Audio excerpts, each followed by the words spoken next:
And one of the things that I kind of scrolled across that I really liked here that was neat was Boy Scouts of America, Sacred Springs Council. You're a Cub Scout den leader. And, what have you learned from that with dealing with the kids and with taking and teaching the kids different skills? And I know one of your past things also was being a teacher as well. Right. What's some things that you've learned working with the young people and what's affecting them and teaching? And just give us a quick couple insights there. Well, Rob, as being a dad, young people are looking to adults to set the example. And they're looking to adults, they're depending on them, really, although they may not vocalize it, to make the right decisions. And one thing I also want to bring to the community is setting the example for our young people. Our young people are learning the golden rule in their classrooms, Sunday school classes, etc. But are we setting that example? Are we the reflection of that golden rule for them? Now, I see a lot of emotional exchanges and people going for complete control instead of coming together and working on goals that are, of mutual benefit for all. Well, and one of the things that I remember from my dad being a scout leader and being involved in scouts and being a life scout was that character counts. And, I think that's something that I see so much of the time that that volunteering and that teaching. And I remember back in the spring when we had the cleanup down in the Dunbar area, and your son was out there with you helping out. I thought that was really a neat way to show him. There wasn't anyone else around. There wasn't anyone watching. This was just you go out and you help your neighbors. They need to clean up the yard, and got it done. And I think that's always something that's important. I have to tell you that one of the reasons running for council and volunteering is to set that example. Because I don't want young people to think of public service as something undesirable. It can be honorable. It can be done with integrity. You just stick to your principles and values. I was asked the other day by the Government Affairs Committee of the San Marcos Board of Realtors if I would compromise my values when tested. And I said, no. Now, compromising is something I do in my work in order to bring sides together. But if it steps on the ethics and values really that we all share and prize, then no, I won't go that far. And part of this, I think, that is knowing your community, and that's one of the things that I find that I've gotten so immersed just doing this and getting out and being involved that I'm always learning something new each week. And what are some of the things that you've learned about San Marcos, while you've been running and as part of this, the people or the neighborhoods, or some things that you didn't know? San Marcos has some unique diversity. It has some great potential.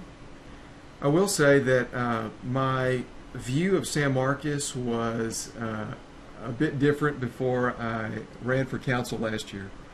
Last year, I had great conversations with people that I would not have otherwise known. And it gave me a great excuse to knock on doors and have fantastic conversations with people. And I'm one that, although I was a teacher and dad, I do listen more than lecture, and learned a lot.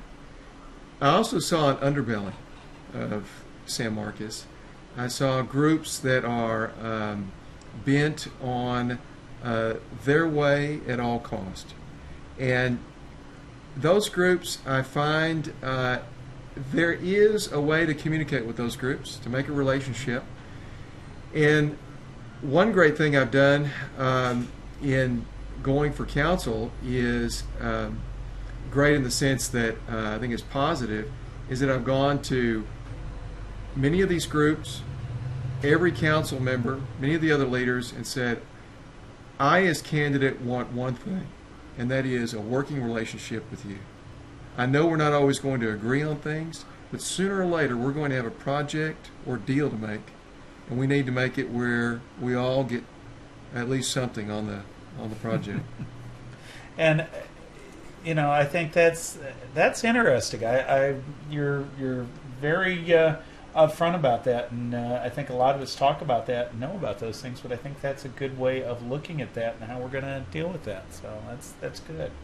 Going to flip over. You've got your ice cream social and fundraiser is going to be free. Talking about some nice deals here in town, and that'll be at 1:30 this next Saturday on the 10th, and it is going to be, what is the new name of the chapel again? Christ Chapel. It is a combined outreach to university students of several Christian denominations, and it's at the corner of North Guadalupe and Woods Street, right across from the university. Okay.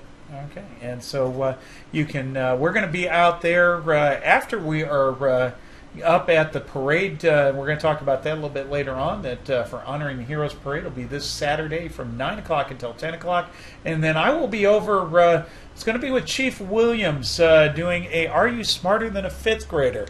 For the Constitution. Jason Isaac had an emergency that came up with family, and he's not going to be able to be there this week. But it ought to be fun. So we're going to have a full day out there on Saturday. So if you get a little bit, come on down and see us before your social, and love to have you there. One of the things while we were getting set up tonight, I showed you last week we had a video that we had done, because we're going to be asking these questions when we're out this week, that we're going around and asking people, give me in a few words, how would you describe San Marcos?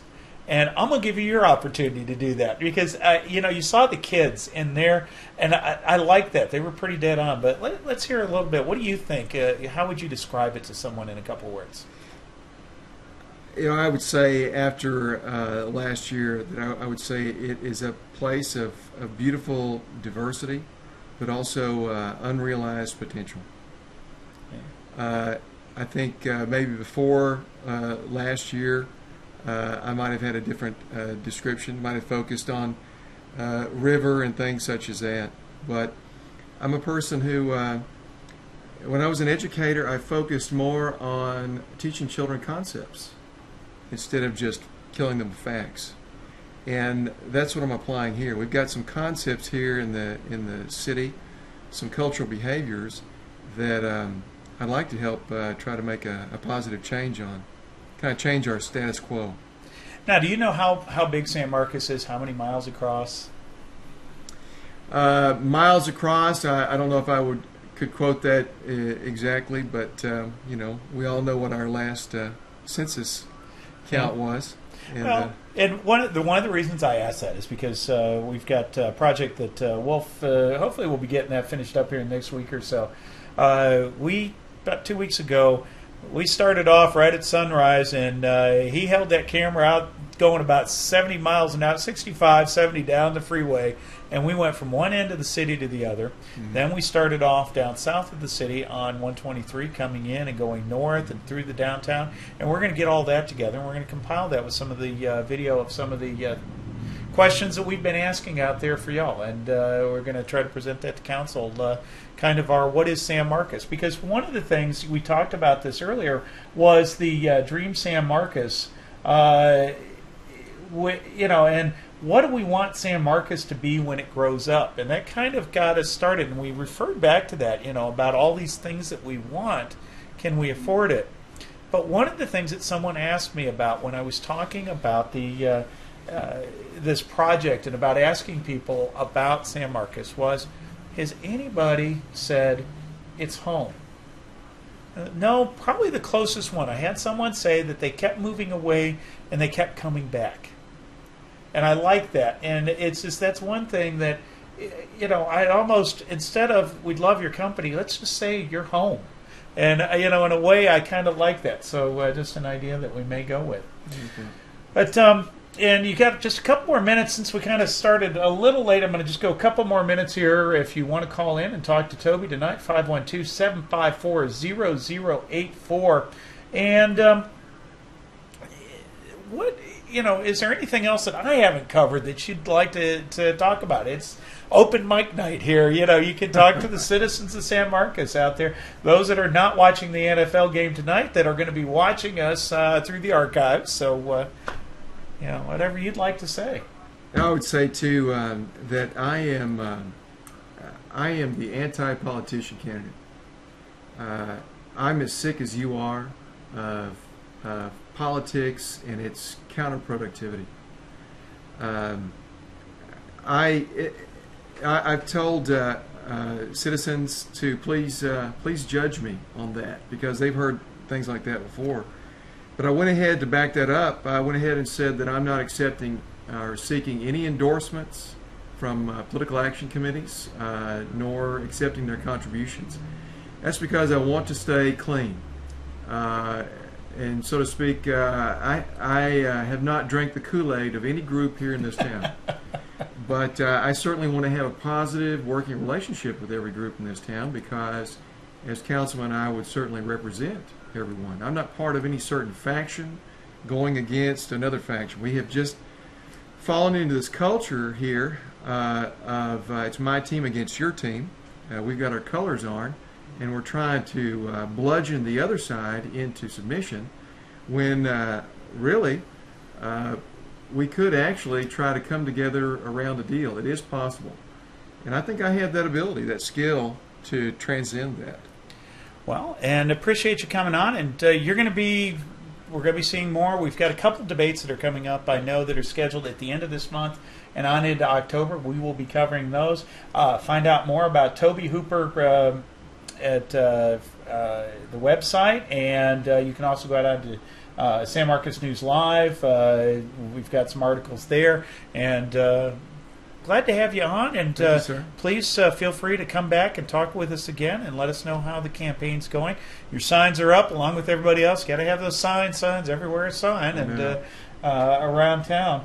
And appreciate more than anything else, whether you win, you lose, you getting involved and going out and talking to the people. And that's, I think, important, is the lessons we learn, the inputs that we can have, and just being there at the city council meetings, at these things, so that you can see what's going on and have those inputs. And, we look forward to hearing some more stories from getting out there talking with people. Well, Robin, I thank you for doing this show, because and your crew here, because you're not getting rich doing this. No. But you are serving a rich purpose to the community. No, I'm losing a little bit more hair, getting a little grayer, and I see that every week. But it's fun. This is the thing that we tell everybody, is that we want you to get out and be part of this and get involved, because this is your show. So just as much your show as well. So please let us know, and we appreciate you coming on and doing that. And